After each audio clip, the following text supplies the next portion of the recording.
अब मैं नहीं खाती हूँ। मेरे सपने में आया जे मेरे कीड़े पड़ गए जुबान पे।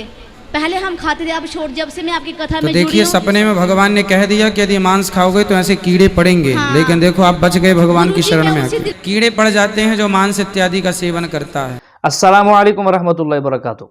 गाइस, आज की वीडियो में आप देखेंगे इंडियन हिंदू पंडित अनिरुद्धाचार्य कि उससे एक औरत सवाल करती है, कहती है कि मैं पहले गाय का गोश्त खाया करती थी तो मैंने छोड़ दिया है। वजह कहती है, वजह यह है कि मेरे मुंह में कीड़े पड़ गए थे तो इसलिए मैंने छोड़ दिया। तो गाइस ये देखिए वीडियो, और इसके बाद फिर सुनेंगे डॉक्टर जाकिर नाइक साहब से कि क्या हिंदू मजहब में गाय का गोश्त खाना हराम है, और अगर कोई खा ले तो कीड़े मुंह में पड़ जाते हैं, तो वो हवाला जात के साथ आपको बताएंगे। तो गाइस आपने वीडियो में हमारे साथ एंड तक रहना है, और अगर आप नए हैं तो हमारे चैनल को सब्सक्राइब भी जरूर कीजिएगा। मैं एक साल से कथा सुन रही हूँ। हाँ। मैं पहले खाती थी ये मांस मछली खाती थी, लेकिन अभी 1 साल हो गया मुझे छोड़े हुए। अब मैं नहीं खाती हूँ। मेरे सपने में आया जे मेरे कीड़े पड़ गए जुबान पे। तो किसको? मुझे, जब से मैं आपकी कथा सुनने लगी हूँ तो अब ये मैंने सब कुछ छोड़ दिया। मेरी बहनों ने भी छोड़ दिया। तो जवान में कीड़े पड़ गए थे आपके? हाँ जी, क्यों? मेरे को सपने में, नहीं सपने में आया मेरे को। अच्छा, कि- सपने में? हाँ, मैं मीट खाने से कीड़े पड़ गए मेरे जुबान पे। मैं अच्छा, खाने लगी तो उसको कीड़े आप थे। मांस खाते हैं?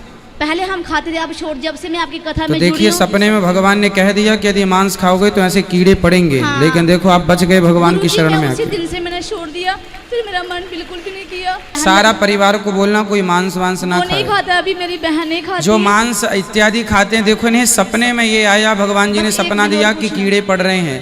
कीड़े पड़ जाते हैं जो मांस इत्यादि का सेवन करता है। अच्छा, यही दुर्गति होती है, लेकिन लोग समझते नहीं हैं। मेरे को ये सवाल पूछना है कि आज से 6 महीने पहले की बात है।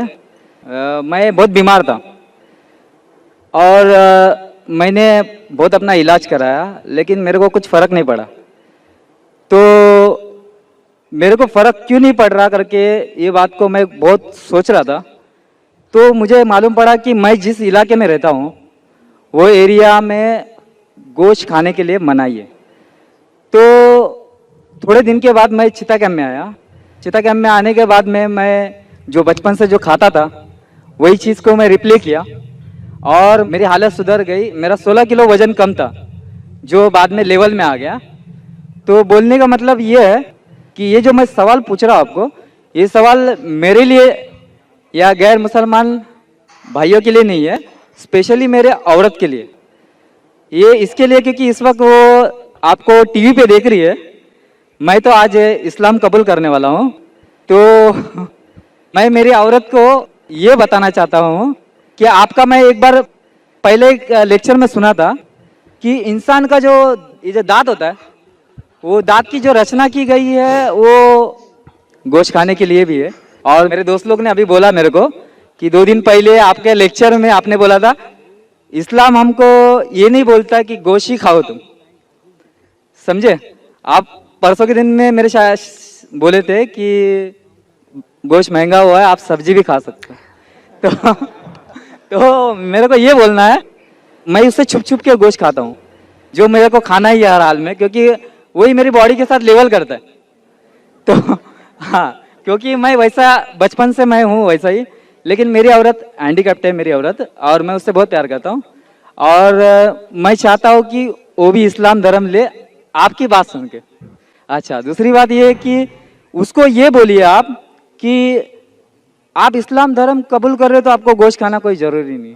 मैंने तो अभी तक कभी ज़बरदस्ती किया नहीं है और आगे भी करूँगा भी नहीं। तो मेरा सवाल ज़रा ज़्यादा तो नहीं हो रहा है? समझ गया हूँ मैं भाई साहब, समझ गया हूँ। ज़्यादा है लेकिन समझ गया हूँ। मुझे आदत है लोग से सवाल सुनने की, और जितना कठिन सवाल उतना मुझे मज़ा आता है। बिल्कुल। भाई साहब ने कहा कि वो ऐसे इलाके में रहते थे ना गोश्त लोग नहीं खाते थे, गोश्त नहीं खाने की वजह से बीमार हो गए। फिर चीता का मैं गोश्त खाने की वजह से नहीं सर, एक्चुअली मैं दूसरी चीज़ की वजह से वीक हो गया था, लेकिन जो मेरी खुराक थी वो मेरे को नहीं मिल रही थी। हमें इंशाल्लाह जवाब को कंप्लीट करूंगा, फिर आपको मिल जाएगा इंशाल्लाह। मैं आपका सवाल समझ चुका हूँ और सुन भी चुका हूँ, और मैं मेडिकल डॉक्टर भी हूँ। हाँ बराबर। मैं इस्लाम और कंपैरेटिव रिलीजन के अलावा एक मेडिकल डॉक्टर भी हूँ। भाई साहब बीमार हो चुके थे और गोश्त नहीं खाने की वजह से फिर से रिकवरी नहीं मिल रही थी। जब चिता कैंप में आए तो गोश्त खाने लगे और रिकवर हो गए, और 16 किलो वजन भी बढ़ गया उनका। और उनको गोश्त खाने की आदत है बचपन से, क्योंकि गोश्त के अंदर मेडिकल साइंस आज ये कहती है कंप्लीट फूड है। जिस्म के अंदर अमाइनो एसिड की जरूरत लगती है 23 अमाइनो एसिड की, जिसमें से 8 अमाइनो एसिड जिस्म में खुद पैदा नहीं होते, उसे कहते हैं इसेंशियल अमाइनो एसिड। और ये खुराक में लेना, अपने खाने में लेना जरूरी है। कोई भी वेजिटेबल फूड में कंप्लीट प्रोटीन सारे 8 अमाइनो एसिड मौजूद ही नहीं है। अब जब फ्लैश खाते, गोश्त खाते, इसमें 8 अमाइनो एसिड मौजूद है जो वेरी गुड प्रोटीन है। पूरे जवाब के लिए इंशाअल्लाह कल मेरी तकरीर है जिसमें मैं ये वादे तौर के ऊपर डिटेल में जवाब दूंगा। लेकिन आपका मेन सवाल था, आपका पहले सवाल का जवाब दूंगा और एक सवाल पूछना चाहते हैं आप? चलेगा। सवाल 1 2, हाँ एक, बाद में कतार के पीछे, हाँ फिर आप वापस आ सकते हैं। क्योंकि गैर मुस्लिम को मैं इजाजत है 1 के बदले 2, 2 के बदले 3, अभी 3 के बदले 4, तो बाकी लोग बोलेंगे नाइंसाफी है। वो मुस्लिम को ब्रेन हेमरेज हो गया था कल, बोला मुझे मौका नहीं दे रहे। वो हमारे आगे ही थे। आपके आगे था, देखो आपको मौका मिला, उनको नहीं मिला। ब्रेन हेमरेज तो न्यूरो सर्जन को बुलाने पड़ेगा। जैसे मैं कह रहा था कि आप अब इस्लाम से इंशाल्लाह प्रसन्न हैं और आप कबूल करना चाहते, आप साथ साथ ये कहना चाहते आपके बीवी से कि नॉनवेज खाना, गोश्त खाना गलत नहीं। इंशाल्लाह आपकी बीवी से कहिए कि कल मेरा प्रोग्राम अभी लाइव टेलीकास्ट देख रही है, कल भी ये वक्त देखिए 6:15 से लेके 10 बजे तक के, इंशाल्लाह जवाब आपको मिलेगा। लेकिन ये कहना चाहता हूं कि गोश्त खाना मुसलमान के लिए फर्ज नहीं है। किधर भी नहीं लिखा है कुरान या हदीस में क्या मुसलमान को गोश्त खाना फर्ज है। कई बार अगर आपका जिस्म गोश्त को हजम नहीं कर सकता है, कई बार कुछ लोगों में, तो उस टाइम गोश्त मत खाओ। आमतौर पे इंसान हजम कर सकता है। अगर आपको कुछ बीमारी है जिससे गोश्त की वजह से आपको तकलीफ होती है तो मत खाओ, खाना फर्ज नहीं है। लेकिन अक्सर आम इंसानों के लिए खाना अच्छी बात है। जो चीज हर इंसान के लिए गलत है, नुकसानदार है, वो हराम है। मिसाल के तौर पे शराब अक्सर इंसानों के लिए नुकसानदार है, गोश्त ऐसा नहीं है।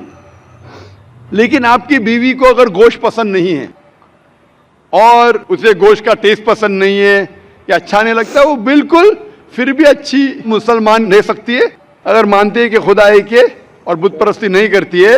मेरी औरत ये समझती है कि अगर मैं मुसलमान बनता हूँ तो मैं कंपलसरी गोश्त खाऊंगा और उसको भी खिलाऊंगा। तो वो आप अपने तरीके से बताओगे तो थोड़ा फर्क पड़ेगा। भाई को डर है क्या उसकी बीवी समझती है कि अगर ये भाई मुसलमान बन गए तो उसके लिए कंपलसरी और बीवी को खिलाना भी कंपलसरी, उसके लिए भी कंपलसरी नहीं और बीवी को खिलाना कंपलसरी बिल्कुल नहीं है। और एक बात कहूंगा मैं, भाई साहब, आप ये कह सकते हैं कि मैं मुस्लिम बनूंगा, आप भी मुस्लिम बनेंगे तो मैं गोश्त खाना छोड़ दूंगा। अगर आपकी बीवी इस्लाम कबूल करने को राजी है आपके गोश्त नहीं खाने की वजह से, तो मैं आपसे इल्तिजा करूंगा, दरख्वास्त करूंगा कि गोश्त खाना छोड़ दो इस्लाम कबूल करने के बाद। आपकी बीवी अगर इस्लाम कबूल करती है तो दोनों को निजात मिलेंगी। ये होता है सैक्रिफाइस करना बीवी के लिए। बिल्कुल ऐसा ही करो। जैसे कहा था कि एक सजदा जिसे तू समझता था गिरा है, एक सिजदा जिसे तू समझता था गिरा है, हजारों सिजदे से देता है आदमी को नजात। मतलब जिससे डर है आपके बीवी को कि वो इस्लाम कबूल करेंगे, कबूल कर लेंगी तो इंशाअल्लाह बाकी परेशानी से उसे निजात मिलेंगी। मैं आपसे पूछना चाहता हूं भाई साहब, आप इस्लाम कबूल करना चाहते हैं? बिल्कुल करना चाहता आप मानते हैं कि खुदा एक है? बिल्कुल एक है। आप मानते हैं कि बुत परस्ती गलत है? बिल्कुल गलत है। आप मानते हैं मोहम्मद सल्लल्लाहु अलैहि वसल्लम आखिरी पैगंबर है? हाँ आखिरी पैगंबर। आपको कोई भी जबरदस्ती करे इस्लाम कबूल करने के लिए? बिल्कुल नहीं। कोई भी दबाव? बिल्कुल नहीं। आप दिल से करना चाहते हैं? दिल से, अपने होशो आवाज में? होशो आवाज। कोई भी जबरदस्ती नहीं कर रहा है? नहीं। इंशाल्लाह मैं अरबी में कहूंगा, आप उसे दोहराइए। अशहदु अशहदु अल्लाह अल्लाह इलाहा इलाहा इल्लल्लाह इल्लल्लाह व अशहदु व अशहदु अन्ना अन्ना मुहम्मदन मोहम्मदन अब्दुहु अब्दुहु व रसूलुहु। उर्फुल। मैं शहादत देता हूँ मैं शहादत देता हूँ कि अल्लाह के अलावा कोई माबूद नहीं माबूद नहीं और मोहम्मद सल्लल्लाहु अलैहि वसल्लम उसके पैगंबर और बंदे हैं। माशाअल्लाह आप मुसलमान बन चुके और मैं दुआ करता हूँ कि अल्लाह आपकी परेशानी दूर करे और दुआ करता हूँ कि आपकी बीवी को भी हिदायत दे हाँ सर, मैं क्या बोल रहा हूँ कि मेरे लड़के का नाम सचिन है, सचिन कदम है। जी हाँ। मैं मेरा नाम साजिद रख रहा हूँ, जी हाँ। साजिद, लेकिन सरनेम में मेरा कदम ही रखूंगा, क्योंकि मेरे पिताजी बहुत ग्रेट इंसान थे, बहुत अच्छी अच्छी बातें करते थे वो, और मेरे को उन्होंने वैसे ही जीने के लिए सिखाया। वो बोलते थे कि जिंदगी में हमेशा स्टाइल से जीना चाहिए और जिंदगी का सच्चा स्टाइल दूसरों के लिए जीना चाहिए। तो मैंने जब हैंडीकैप मेरे औरत से शादी किया तो उसके बाद मैं बहुत तकलीफ के साथ में अपनी ज़िंदगी गुजारा हूँ। मैं चाहता हूँ कि आज के बाद में मेरे ज़िंदगी में वापस तकलीफ नहीं आए। मैं मुसलमान बन रहा हूँ, तो इसके लिए सब मेरे मुसलमान भाई मेरे लिए दुआ करें। इंशाल्लाह भाई साहब की दरख्वास्त है, हम दुआ करें उनकी ज़िंदगी में तकलीफ ना आए। आपने कहा कि आपका नाम साजिद रखना चाहते हैं, अल्हम्दुलिल्लाह अच्छा नाम है। कदम आपका सरनेम कदम। आम तौर पे इस्लाम में सरनेम बदलने की इजाज़त नहीं है, क्योंकि सरनेम से पता चलता है आपके खानदान के बारे में। तो आपको सरनेम वही रखना जरूरी है। अच्छा, आप बदलना चाहे तो भी मत बदलिए। अच्छा, आप अपना नाम बदल सकते हैं, लेकिन सरनेम मत बदलिए। मेरा जो लड़का है भाई साहब, भाई साहब, हाँ बोलिए भाई साहब, बाकी लोग आपके पीछे खड़े हैं। हाँ जी, हाँ, आप चाहते हैं आपके मुश्किल दूर हो तो दुआ करने के लिए कह रहा हूं लोग से। अब सवाल पे सवाल करेंगे तो दुआ करने का टाइम ही नहीं देंगे ना, बराबर बराबर कि नहीं? बोलिए। हम दुआ करते हैं कि अल्लाह ताला आपके जिंदगी को आसान बनाए, लेकिन ये नहीं कहूंगा कि तकलीफ ना आए। ये कहूंगा कि जो आपके आखिरत के हक में हो, अल्लाह ताला आपको इतनी तकलीफ कभी भी नहीं देगा जो आप वो तकलीफ उठा ना सके। कुरान मजीद में अल्लाह ताला फरमाते हैं सूरह बकरा में सूरह नंबर 2 आयत नंबर 286 में कि अल्लाह सुब्हानहू व तआला कोई भी इंसान को इतनी तकलीफ नहीं देता कि वो उठा न सके। अल्लाह ताला का वादा है। फिर भी हम दुआ करते हैं, या रब हमें इतनी तकलीफ ना दे जो हम बर्दाश्त ना कर सके, क्योंकि हम अपने पैर पे कुल्हाड़ी मारते। अल्लाह ताला कभी भी कोई भी इंसान को इतनी मुश्किलात नहीं देता, इतनी तकलीफ नहीं देता जो वो उठा नहीं सकता, लेकिन इंसान खुद अपने पैर पे कुल्हाड़ी मारते, अपने आप को इतने तकलीफ में डाल देते कि उन्हें मुश्किल हो जाता है। अल्लाह ताला कभी भी कोई भी इंसान को इतनी तकलीफ नहीं देता जो वो न उठा सके। मैं अल्लाह से दुआ करूंगा कि अगर तकलीफ आपकी जिंदगी में है, आप इंशाअल्लाह इस तकलीफ में सफलता पाएंगे और आखिरत में आपको इसका सवाब मिलेगा।